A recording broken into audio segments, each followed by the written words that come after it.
My dear students, teachers, and the staff of this International Delhi Public School, Nasrapeta. Pleasure and honor for me to be part of this inaugural function of the school. Education is a knowledge which makes you a perfect human being with knowledge,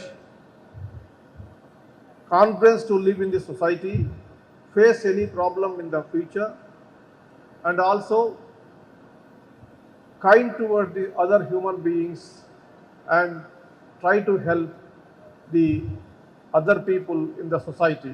School which I now started today, I advise and request them to give sufficient importance to their mother tongue also. సోదరి మల్లారా, పల్నాడు ఎంతో చైతన్యవంతమైన ప్రాంతం. మీ చైతన్యం గురించి రాజకీయంగా కాదు, అనేక రంగాల్లో మరి చాలా ముందు సాగుతున్నటువంటి పరిస్థితి మనం చూస్తున్నాం. పల్నాటి యుద్ధం దగ్గర నుంచి అక్కడ ఉన్నటువంటి పల్నాటి యుద్ధంలో ఉన్నటువంటి పాత్రలు మనకు తెలుసు. ఎంత చైతన్యవంతంగా, ఎంత పౌరుషంగా వాళ్ళు జీవితం సాగించారనేటటువంటిది నాకు తెలుసు. ఇది ఎక్కువగా మెట్ట ప్రాంతం.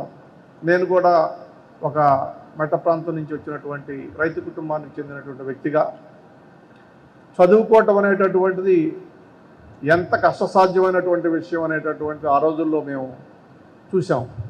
కాకపోతే ఇప్పుడు రోజులు మారాయి. ప్రతి చోట కూడా ఒక స్కూల్ అనేటటువంటిది ఏర్పాటు చేయడం జరుగుతుంది. ప్రత్యేకించి ఈ స్థాయిలో ఒక ఇంటర్నేషనల్ స్టాండర్డ్ స్థాయిలో స్కూల్స్ లేకపోయినప్పటికీ కూడా గ్రామాల్లో పాఠశాలలు వచ్చాయి. మరి రైతులు వ్యవసాయం చేసి అనేక సంవత్సరాలుగా వ్యవసాయం చేసి నష్టపోయి, ప్రత్యేకించి మెట్ట ప్రాంతం రైతులు మరి వాళ్ళ పిల్లల్ని మంచి స్కూల్లో చదివించుకొని వాళ్ళని పెద్దవాళ్ళు చేయాలనేటటువంటి కోరిక చాలామందికి కలగానే మిగిలిపోయింది. ఎందుకంటే ఇంటర్నేషనల్ స్టాండర్డ్ స్థాయి స్కూల్ రావాలంటే హైదరాబాదు, విజయవాడ లాంటి నగరాల్లో మాత్రమే ఈ రకమైనటువంటి అవకాశాలు ఉంటాయి. కానీ ఇప్పుడు ఇక్కడ నర్సయ్య గారు, అదేవిధంగా డాక్టర్ ప్రకాష్ గారు, వీళ్ళందరూ కూడా వాళ్ళ కుటుంబ సభ్యులు ఒక మంచి నిర్ణయం తీసుకొని ఈ ప్రాంతంలో కూడా పిల్లలకి ఒక మంచి ఉన్నత స్థాయి విద్య ఏర్పాటు చేయాలా, ఇక్కడ ఉన్నటువంటి వాళ్ళకి ఉన్నత స్థాయి విద్యలో అవకాశం కల్పించాలనేటటువంటి గొప్ప సదుద్దేశంతో ఈ స్కూలు ప్రారంభించటం అనేటటువంటిది ఈ ప్రాంతంలో ఉన్నటువంటి ప్రత్యేకించి రైతు పిల్లలందరికీ కూడా ఒక గొప్ప వరం లాంటిది. కాకపోతే స్కూల్ యాజమాన్యానికి నేను చెప్పేది ఏంటంటే, పిల్లలు ఇంగ్లీష్లో చదువుకోవచ్చు, మంచి విజ్ఞానాన్ని సంపాదించవచ్చు, అంతర్జాతీయంగా పైకి పోవచ్చు, చాలా సంతోషం. అదే సందర్భంగా వాళ్ళ యొక్క రూట్స్ అనేటటువంటివి మర్చిపోకూడదు. ఏ గ్రామీణ ప్రాంతం నుంచి వాళ్ళు వచ్చారనేటటువంటి విషయాన్ని మర్చిపోకుండా వాళ్ళ భాష, వాళ్ళ సంస్కృతి, వాళ్ళ అలవాట్లు, వాళ్ళ ఊళ్ళల్లో ఉండేటటువంటి గ్రామాల్లో పడేటటువంటి కష్టాలని జీవితంలో ఎంత ఉన్నత స్థాయికి పోయినా కూడా మర్చిపోకుండా ఉండాలనేటటువంటిది నా కోరిక. ఆ రకంగా వాళ్ళని మరి శిక్షణ ఆ విధంగా ఇవ్వాలి అనేటటువంటిది నా అభిప్రాయం. రైతు పిల్లలు ఇవాళ ప్రత్యేకించి నేను వేరే దేశాలకు పోయినప్పుడు కూడా చూస్తున్నాను, పట్టణ ప్రాంతాల ప్రజల కన్నా కూడా ప్రత్యేకించి ఈ గుంటూరు, ప్రకాశం, కృష్ణా జిల్లాలకు చెందినటువంటి గ్రామీణ ప్రాంతాల నుంచి చాలా కష్టపడి మైళ్ళు నడుచుకొని వెళ్ళి జిల్లా పరిషత్ స్కూల్స్లో చదువుకొని డాక్టర్లు అయ్యి, ఇంజనీర్లు అయ్యి ప్రపంచంలో అనేక దేశాల్లో చాలా ఉన్నత స్థాయిలో ఉన్నతమైనటువంటి స్థానాల్లో ఉన్నారు.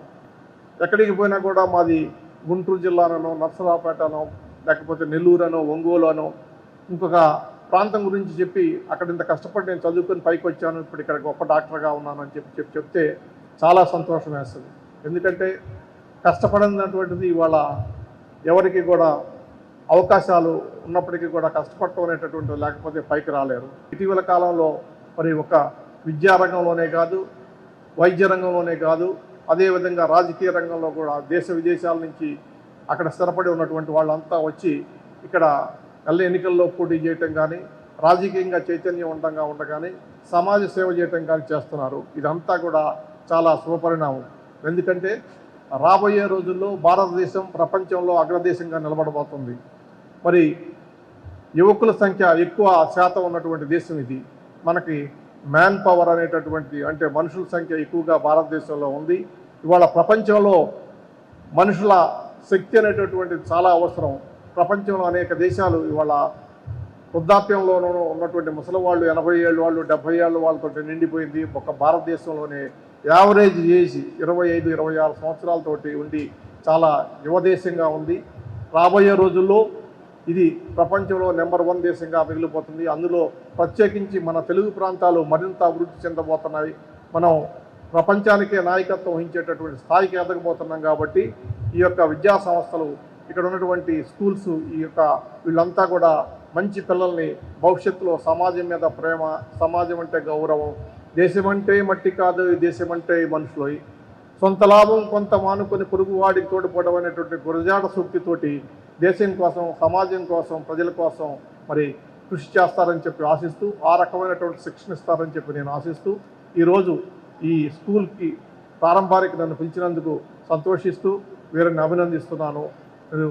ఇక కృతజ్ఞతలు తెలియజేసుకుంటాను.